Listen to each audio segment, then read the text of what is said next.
your focus needs to be on using the book and getting the book in front of your ideal client, because you want to get your message as a reminder in front of those people. That's part of the ongoing profit phase. We're not so much worried about selling the book. We're really more worried about using the book to get more of what we want, whatever that is: lead gen, speaking, or PR and media.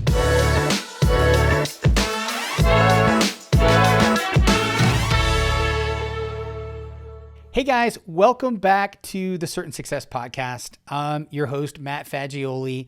And listen, if you have ever thought about writing a book, and specifically writing a business book, writing a book about what your expertise is, a nonfiction book to explain to people more about your specific kind of business and expertise that would generate leads and create more business for you, then this is exactly what you need to do with the next 30 minutes of your life, is listen to this podcast where we get to sit down with Rob Kosberg, who runs Bestseller Publishing. And he does this all day, every day. He helps business owners write their perfect nonfiction book that is going to blow up their business, generate more leads, and do all the amazing things. He has a best-selling book himself, called Publish, Promote, Profit. And it is an amazing resource, which you absolutely want to get for free from his website. But guys, buckle up as I sit down for this awesome conversation with Rob Kosberg. Here we go. Hey guys, welcome back to the Certain Success Podcast. And today I get the honor of connecting with a new friend who I have a feeling is going to become an old friend, Rob Kosberg. Hey Rob, how you doing? I'm doing great, brother. Good to be with you. Yeah. Rob, I've become a big fan. I've listened to a ton of your recordings, both podcast and just other things. And sorry about that. No, man, you have the gift of gab. I'll tell you that. But I've learned a lot about you and the way you run your business, and a little bit about the way you run your life, just the way you've shared openly on other podcasts and things like that. So, we've got a short time to deliver something awesome here, which I know you're going to do. And I want to talk about, faith and business, and gosh, we might even talk about real estate and all of that. But if you're listening to this podcast, I guess the punchline is that Rob has perfected the art of taking a business owner or anybody in business that wants to produce a book about what they do, about their specialty, make that a best-selling book. And your book, Publish, Promote, Profit. Is that right? That's it. Did I get it right? You did. Is the process, right? So we'll unpack all of that. But if you would, Rob, just give us a little bit of background. How'd you get here? How'd you start Bestseller Publishing, all that? Yeah. Bestseller Publishing has existed for 11 going on 12 years. I backed into it. I really don't have any traditional publishing or writing experience. I probably have some English teachers in high school that would be horrified to find out that we have successfully published close to 2,000 books and have a number of Wall Street Journal and Amazon bestsellers and whatnot. But I approach this from a very pragmatic perspective. For me and for my clients, a book is a means to an end. Sure, there's art involved, and you want to craft something that's amazing, but really, it's about getting whatever that goal is that you're trying to succeed with when it comes to your book. And for us, it's using a book to generate leads, using a book to get media and PR, using a book to get on stages, speaking, etc. In other words, using a book to really grow your platform and what I call the hierarchy of desire, which is your own celebrity, and not famous for being famous, but famous in your space, in your niche, so you can make more money and make a bigger impact on the world. That's the whole idea. Mm-hmm.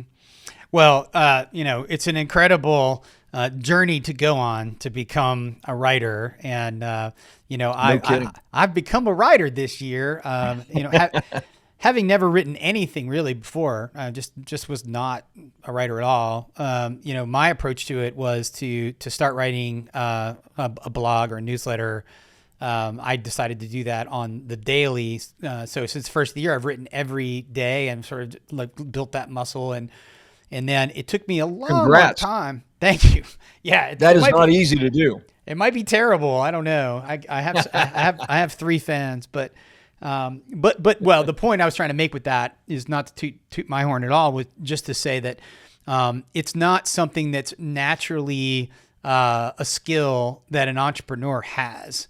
And I think I approached it at least with like oh my gosh, how am I going to even, how do I approach this? How do I win this? And so you tell that story and talk to that entrepreneur all the time. How do you coach them into, how do I start?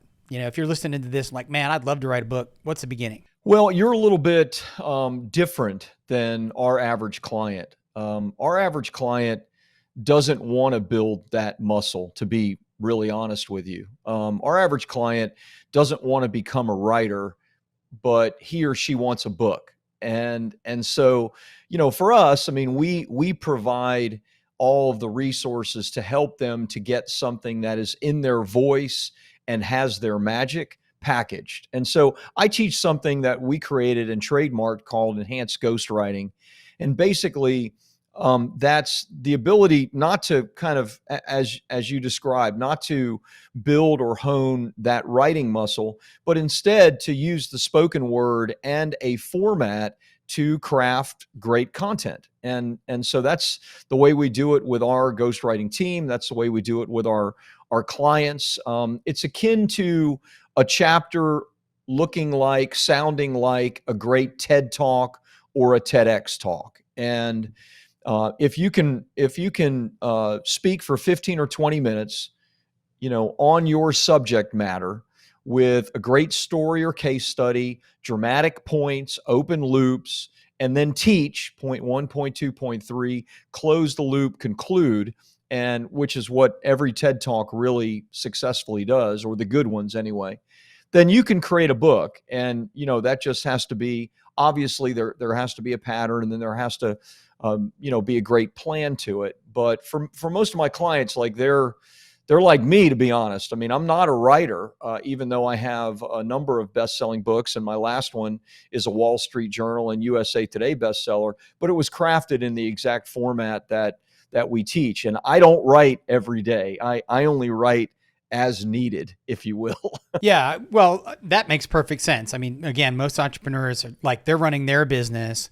So how do you get them to understand how to pick the subject matter? If you take somebody who's running a great business and he goes, I don't understand how this translates to a book.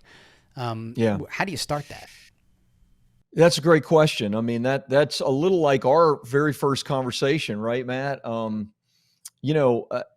Most people, the vast majority, in fact, make the same mistake. And that is, a business owner will come to us and they'll have a passion about their story, their journey, experiences from their childhood and what made them who they are.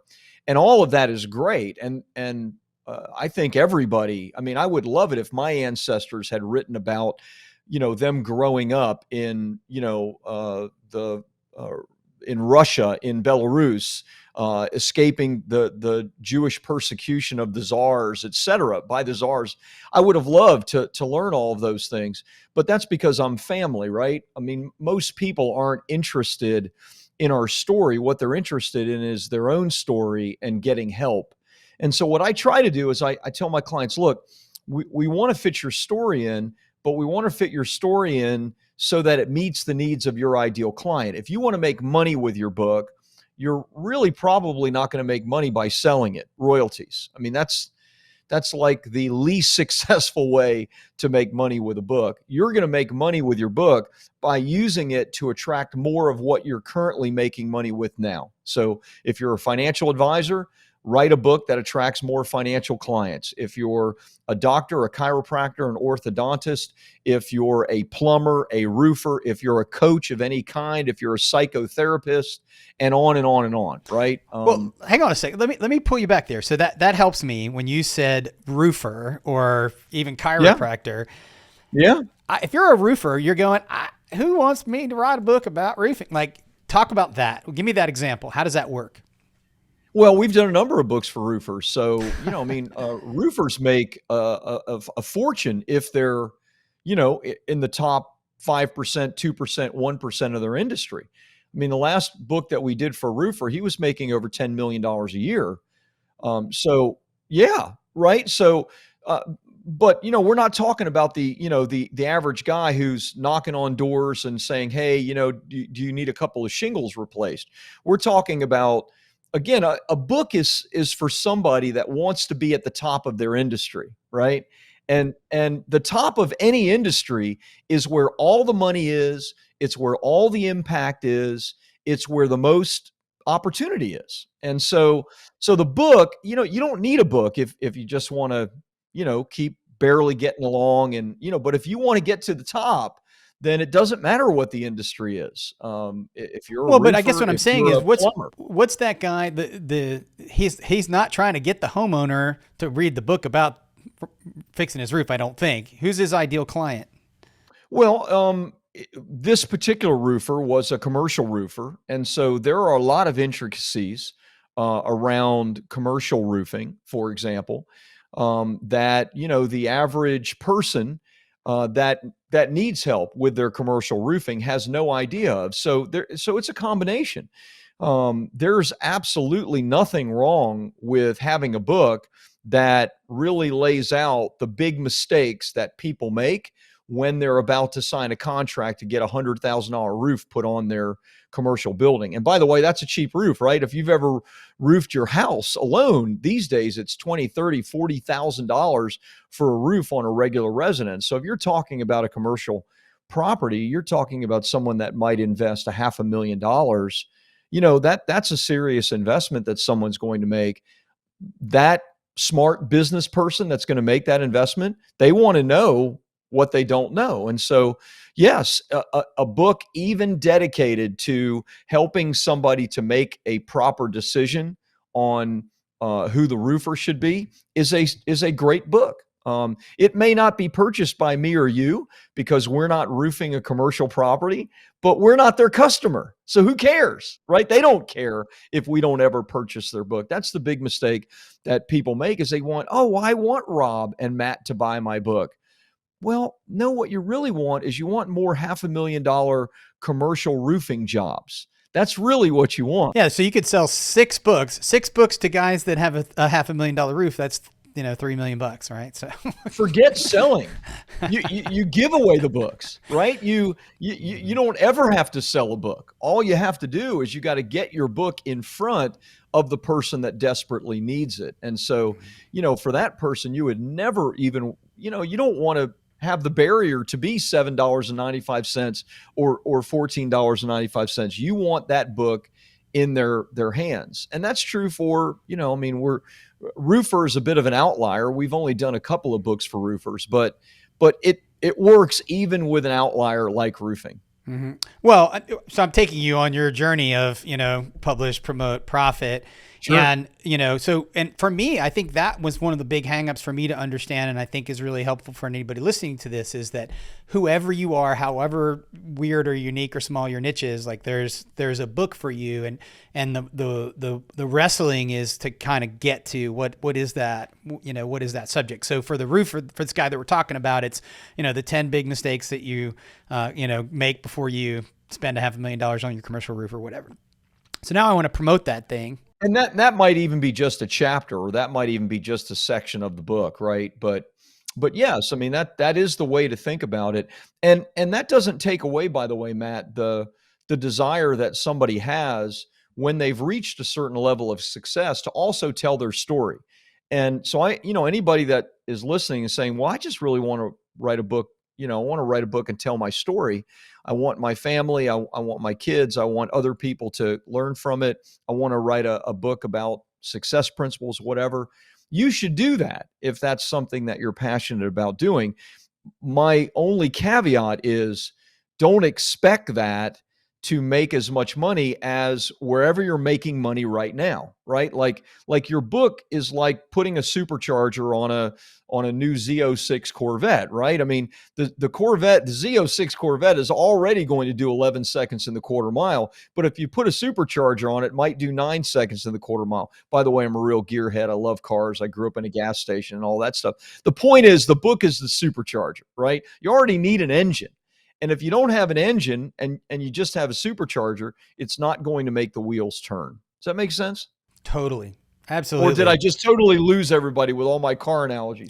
No, I think it makes a lot of sense. And you know, I've gone down this journey, right? I've walked through this personally. And so I totally understand, but I think people are going to get the point that, you know, stay on exactly on your topic, whatever your subject matter is, get the book out, you know, make it. I've heard you say that over and over again. It like rings in my ears and I'm like, curse you, Rob. You keep telling me to get my book out. But I digress. So let's get back, but I want to get to, so we talked about, here's our book. We're going to write a book about roofing. Yep. Now we got to promote that thing. And one of the other things that you learn on the journey to writing your first book is it ain't the book. It's really probably all the promotion, right? It's, you know, everybody thinks, oh, the book's done. I'm good. So walk us through what does that look like? I got the book in my hand, or you do, and we're ready to push it into the world. Tell us what promote looks like. Well, probably the second biggest mistake. If the first biggest mistake is not really having a good plan for what your content is and what you're writing, then the second biggest mistake is thinking that you're done when the writing is done. And that's the exact opposite. Like you're just starting when the writing is done. That's like the beginning. That's all where all the fun is after your book is completed and after the writing is done. So we call that promotion and profit, right? The phase that lasts forever is promoting your book and then using your book to make a profit for your business, to make it, we call it an impact and an income. We want to do good and we want to do well at the same time. And so when it comes to the actual promotion of your book, the way we look at it is this: you don't need a big platform, you don't need a huge email list, etc. But what you do need is you need to find those that have the lists, that have the audience, that has the website already that people are visiting on your subject matter. Because if you've written on anything, then more than likely there's already a group of people that have attracted that audience. So you don't necessarily need the audience. What you need to do is you need to get in front of the audience. And you'll do that a number of ways. It might cost you some money with paid advertising. It might cost you some time on social media. It might be a matter of doing podcast interviews like this, or PR and media, et cetera, so that you can be on the right stage at the right time. And so that's what our focus is, because most of our clients don't have a big platform. We simply teach them and also do for them the actual launch of their book by getting them in front of the right people. Okay, cool. Well, so when you get them to promote their book, I know that one of the things you've talked about that I love is this idea of building your sphere of influence list, which is something that I talked about, forever in the real estate world, which we both came from. And so it's interesting to hear that pull back to, like, you can't get away from top 100 and really connecting first with that group of people. Talk a little bit about that and the early stages of launch. When it comes to your sphere of influence, and I talk a lot about current clients, past clients, prospects, sphere of influence, but I talk about that more in the profit phase. When it comes to the launch of the book, this is really only something you're going to do one time. And you can do it multiple times. You can do it every year, but really your focus needs to be on using the book and getting the book in front of your ideal client. Just like that roofer that we shared about, that roofer should send a copy of his book to everybody in his sphere of influence that knows what he does. That roofer should send a copy or multiple copies of his book to his current client list, asking them for referrals. He should or she should send a copy of the book to prospects that maybe started with him but didn't, finish the process, etc. Because you want to get your message as a reminder in front of those people. And so that's part of the ongoing, what we call profit phase is, we're not so much worried about selling the book. We're really more worried about using the book to get more of what we want, whatever that is, lead gen, speaking, or PR and media. Yeah. And what do you think is there a best of those? I think leading to speaking, leading to, I guess it's sort of individual, but talk a little bit about each piece of those a little bit, if you can. Well, I've never said this before, but there's redundancies here. When I say lead generation, speaking, and PR, really everything comes back to lead generation from my perspective, because we're, now again, if you're writing an autobiography and you're really just putting it out there and crossing your fingers and hoping for something good to happen, and at the worst case scenario, it's going to be for your friends and family, fantastic. Then we're not worried about any of the other things, right? But if you're starting a new career, you want to be a coach, you want to be a consultant, you want to be a speaker, you want to go in a new direction and share your wisdom and your insights, right? Then it all comes back to those three things. That's generating leads for whatever it is that you're selling, using speaking engagements, again, to generate leads, using PR and media to grow your audience and your platform to, again, generate leads. And so it's very much determined by where you have a level of comfort. And, if you want to be a speaker, there's nothing better than having a book to get you on stages. But if you don't want to be a speaker, you don't have to. You can use your book to generate leads without you being directly involved. You can do that with paid advertising. You can do that, with social media, etc. I've heard you tell some stories though about people who wrote their book specifically for speaking. And again, really, really super niche. I don't know if you know the example that I'm talking about, but can you elaborate on that for a sec? Yeah, I'm not sure which example you're referring to, but the one that always comes up in mind is Amy Dix, who's my business partner now in an entirely separate business, Authority Speakers Agency. I did a couple of books for her. The first book I did for her was on her branding company. So she kind of followed the process, right? She wrote her first book for the company that she had at that time, which was on branding. It was called Brand New You. She used that book to generate leads for her business and do some minor speaking, nothing substantial. But then she sold that business, and her mom passed away, went through a bout, struggle with cancer. And Amy wanted to write a book about happiness. And so she wrote a book, really thinking about her mom as the happiest person, most joy-filled person that she knew. And she wanted to start a career speaking on happiness and joy. And she went in a period of about 18 months from zero, never having received a fee for speaking, to over $1 million in speaking fees, not including other things that like selling books, etc.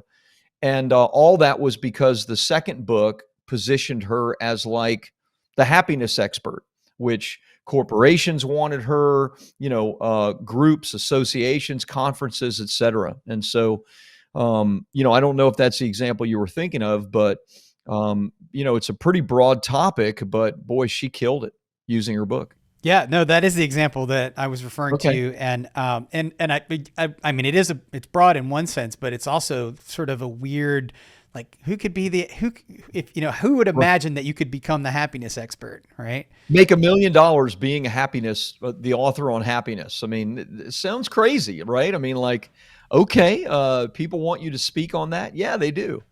And evidently, right?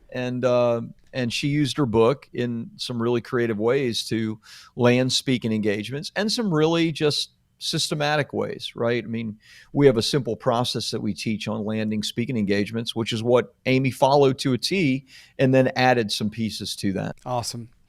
Well, let's go back to, okay, I'm listening to this podcast and I'm ready. I'm ready to write my book. How do I begin? How do I get in touch with Rob? And are there resources that I can use to start to think through the process? Yeah, obviously, lots of free resources. Someone can go to my website, bestsellerpublishing.org. I have a podcast as well and a YouTube channel. I give tons of free advice and help.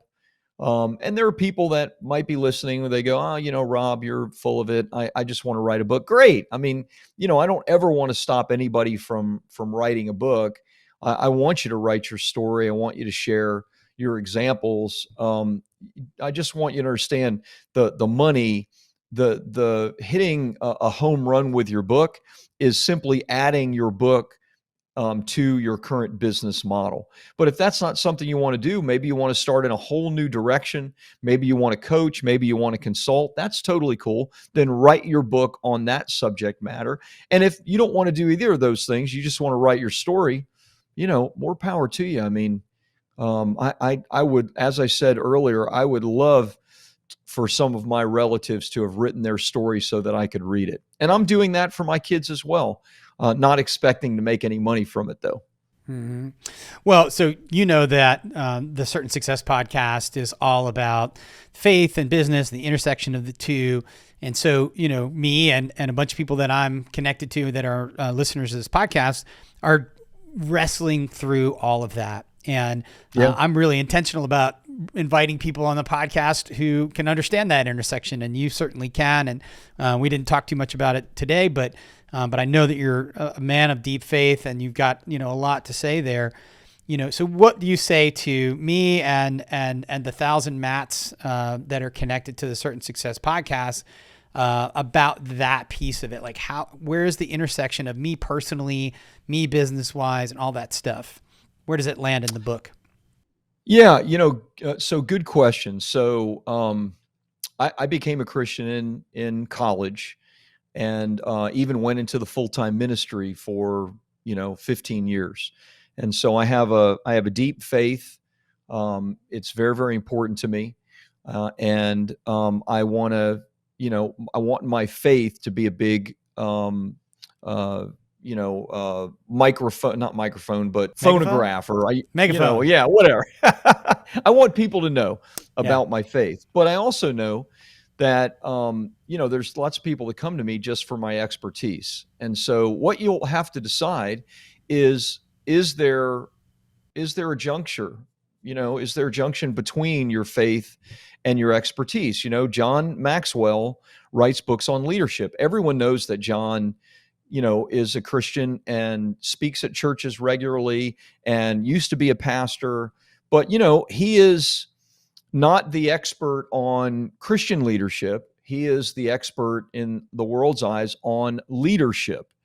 And so, he got a lot of flack. I know John personally. My brother worked for John. He got a lot of flack from the faith-based community for not writing really Christian-oriented and focused books. But John made a decision that he would focus instead on leadership as a principle. And of course, he writes books on relationships and leadership every single year. So you just have to decide. I would say, if you want to serve the Christian space, then by all means serve it wholeheartedly, make a difference. But if you're trying to fit a square peg into a round hole, then maybe what you should be doing is being an expert on your thing and then serving the Christian space in whatever gifts and talents and abilities God gave you, by being successful in your business and giving back and serving and doing that as well. So I don't know if I expressed that and explained it clearly, but sometimes I see this a lot because I get reached out to every day by people that want to write their story about their conversion, about Jesus, about how meaningful their relationship with Jesus is. And I'm like, I want you to do that. and share that story, but you're not going to make money with that story. That's not what that story is for. That story is to make a difference. You're not going to more than likely sell that book. Hate to say that. I'm not saying you shouldn't write it. I'm just saying that, you're trying to fit a square peg into a round hole when you just want to write your faith story. Does that make sense? Yeah. And I hope it does. Yeah, and I really appreciate you. I really wanted to get that point out because I think that's a real wrestling for lots of Christian business owners is like, okay, I want to get my story out about my business. I want to use this business tool. And I think I want the point I'm trying to land, and you did it, is, let's not veer down that road too far away from, if you're a roofer, write a roofing book, right? And then, of course, tell stories within that book that are going to, elaborate somewhat on your faith and all those things, but stay on topic of the roofing book. So we carried that roofing analogy from start all to the way finish. To the end. Yeah, we By the way, worked a it. megaphone was the word I was looking for. Yep, absolutely. Not a microphone, but I guess it could be a mic as well. Well, you certainly have used your megaphone well, because like I said, all of the things that I've listened to you say, you get your faith message out very, very clearly. You wear it on your sleeve, but yet you're running an incredibly successful business that is is not. It's not that the two aren't tied together, but it stands on its own as a great business, is what I'm saying. Thank you. And so, Thank you. I've really enjoyed getting to know you, and I appreciate you taking the time to share with the Certain Success audience, Rob, and I hope you'll come back again soon. Yeah, I love it, Matt. I'd love to. There's probably a lot more for us to talk about. Absolutely. Thanks, Rob. Thanks, brother.